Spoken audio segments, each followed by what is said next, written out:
Ici, ça va être une représentation à l'échelle de la gare de Hayange. Et donc, je suis en train de mettre autour, là, tous les personnages qui sont afférents à la gare. On a le balayeur avec tous ses outils. Concentré, ce passionné de Noël ajuste soigneusement les éléments de sa gare miniature. Il faut qu'elle soit le plus réaliste possible.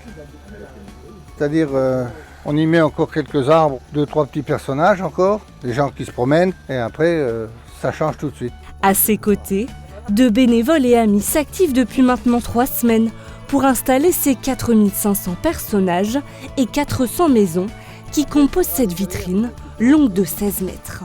Il faut qu'il y ait de la lumière, il faut qu'il y ait de quoi attirer l'œil. Notre bonheur à nous, c'est quand on entend les enfants ou les grands qui s'émerveillent parce que c'est joli. Et pour ça, ces petites mains ont animé toute une série d'univers.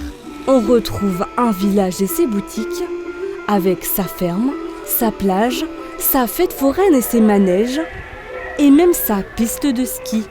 Une machinerie délicate qui leur donne du fil à retordre. Celle-là, elle n'est pas allumée, celle-là, elle est allumée.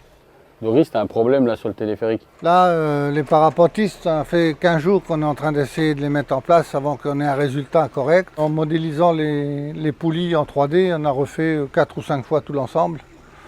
Mais maintenant, ça fonctionne. Il faut dire que cette année, ces bricoleurs amateurs ont mis les petits plats dans les grands, avec une grande nouveauté. On a mis des palpeurs sur les vitrines. En posant la main sur le palpeur, ça met en route les manèges. C'est ludique et ça oblige les gens à regarder toute la vitrine. Ce village miniature de Noël est à admirer aux 65 rue du Maréchal Foch à Hayange jusqu'au 15 janvier.